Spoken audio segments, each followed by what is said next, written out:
समय की बात है, एक छोटे से शहर में एक गरीब परिवार रहता था। उस परिवार में मोहित, उसकी बड़ी बहन रीतू और दो छोटे भाई बहन सोनू और मोनी के साथ रहते थे। मोहित ढंग से कोई काम धंधा नहीं करता था और अक्सर शराब पीकर घर में आता था और अपनी बड़ी बहन से झगड़ा करता था। रीतू अपने भाई के शराब पीने की आदत से बहुत ही ज्यादा परेशान रहती थी, लेकिन वह करती भी तो क्या करती। एक रात जब रीतू अपने छोटे भाई बहन को खाना खिला रही होती है, तभी शराब पीकर मोहित वहां आ जाता है।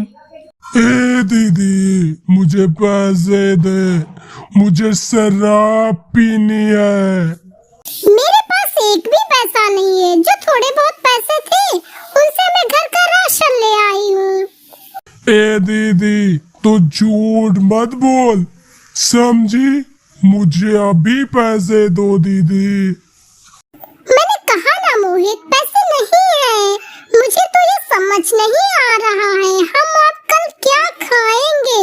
जो पैसे थे उनसे मैं आज थोड़ा राशन ले आई और अब मुझे कोई दुकान वाला उधार भी नहीं दे रहा है, क्योंकि मैंने उसके पहले के पैसे भी नहीं दिए हैं। मोहित, तुम कुछ काम धंधा क्यों नहीं करते हो? ऐसे कब तक घर चलेगा?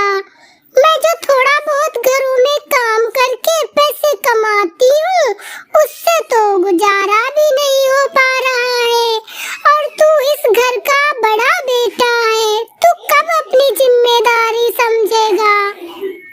दीदी, मैंने तुझसे पैसे मांगे हैं और तू मुझे भाषण दे रही है।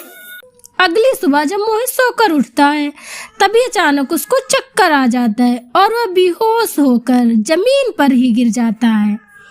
रीतू दौड़ते हुए मोहित के पास आती है। और उसे डॉक्टर के पास ले जाती है। डॉक्टर उसके टेस्ट करता है। आपके भाई की रिपोर्ट आ गई है। दरअसल दारू पीने की वजह से राजू का लीवर खराब हो रहा है, इसलिए हमें राजू का जल्द से जल्द इलाज करना होगा। अब बस आप जल्द से जल्द 3 लाख रुपए का इंतजाम कर लीजिए। इतने सारे पैसे हम कहाँ से लाएंगे? रीतू मोहित को घर ले आती है।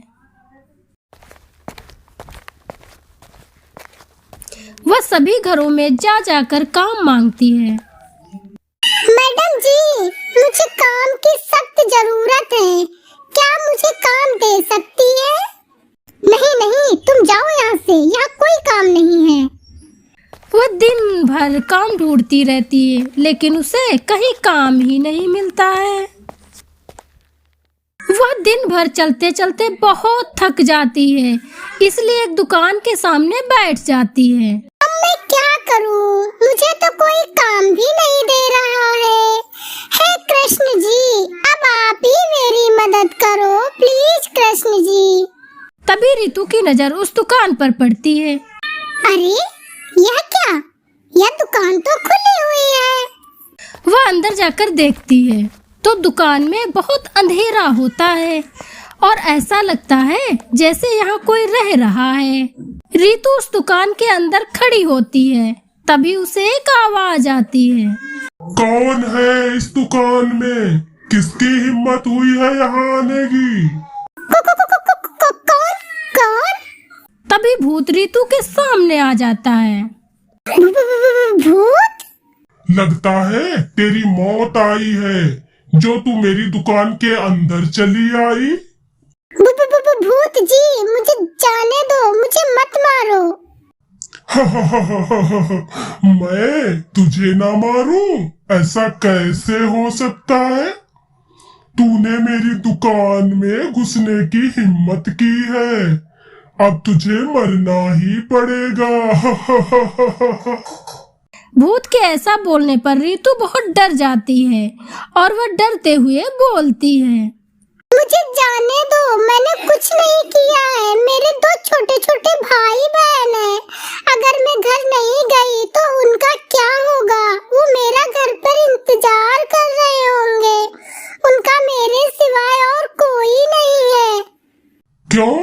तेरा बाप भी मेरी तरह मरकर भूत बन गया क्या? हाँ, मेरे माता पिता मर चुके हैं। मेरा एक बड़ा भाई है, लेकिन वो अपनी जिम्मेदारियां नहीं समझता है।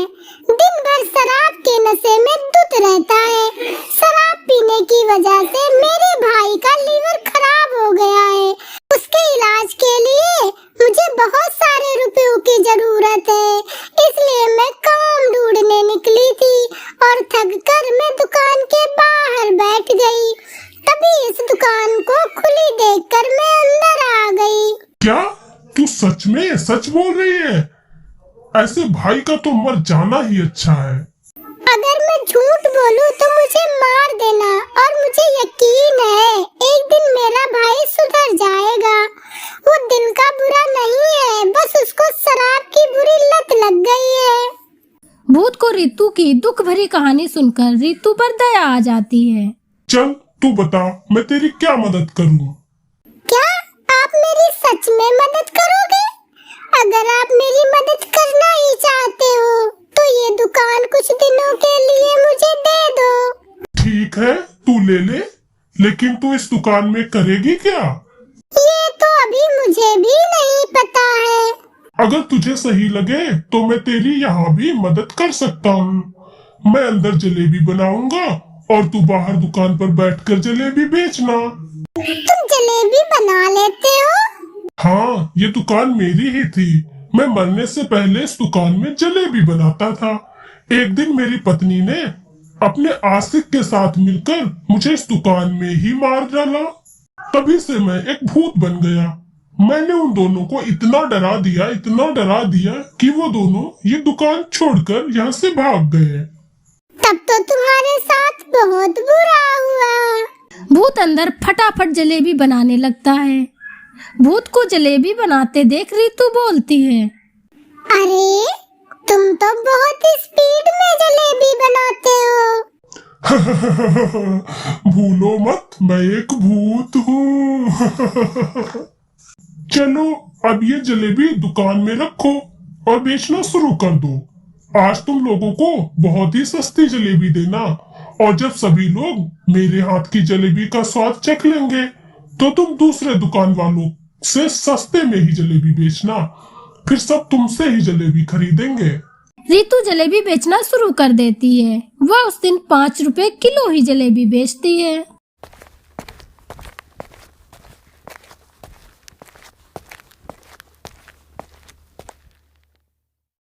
अरे ये दुकान कब खोल ली? बहन जी, मैंने आज ही खोली है। आप मेरी जलेबी खाकर तो देखिए एक बार।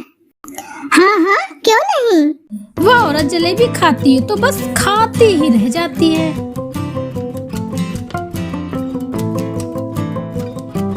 अरे वाह बहन जी, आप तो बहुत ही स्वादिष्ट जलेबी बनाती हैं। जी शुक्रिया।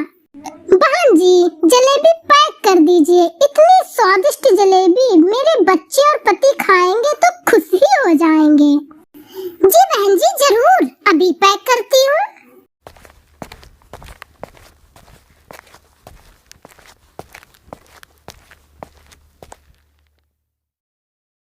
देखते ही देखते रितु की दुकान पर बहुत भीड़ इकट्ठा हो जाती है।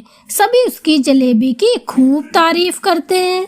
वह दिन भर जलेबी बेचती है। अब मुझे अपने छोटे भाई बहन के पास जाना होगा। वो मेरा इंतजार कर रहे होंगे। ठीक है, और कल तुम टाइम से आ जाना। और हाँ, जलेबी लिए जाना, अपने भाई बहन को खिला देना और तुम भी खा लेना।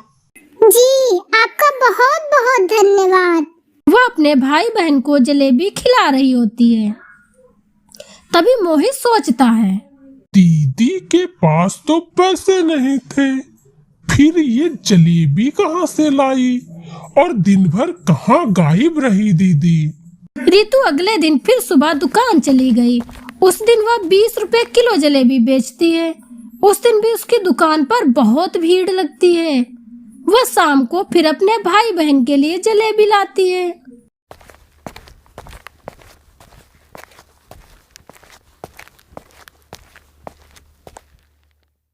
दीदी, तू ये जलेबी कहाँ से लाती है? और दिन भर तू कहाँ गायब रहती है? दीदी कहीं तो कुछ गलत काम तो नहीं कर रही है? रितु उसे कुछ नहीं बताती और वहाँ से चली जाती है।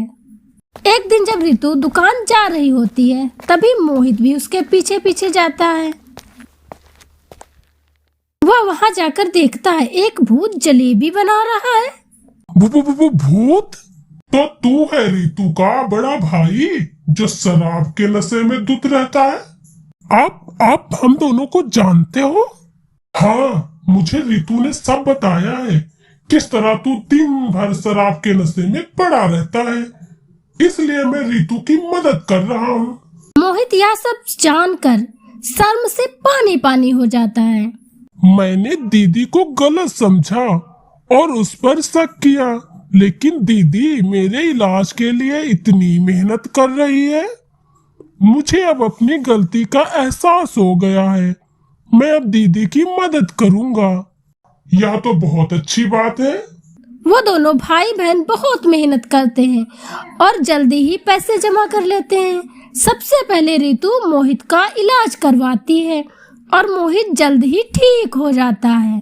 फिर वह चारों भाई बहन मिलकर खुशी खुशी रहने लगते हैं।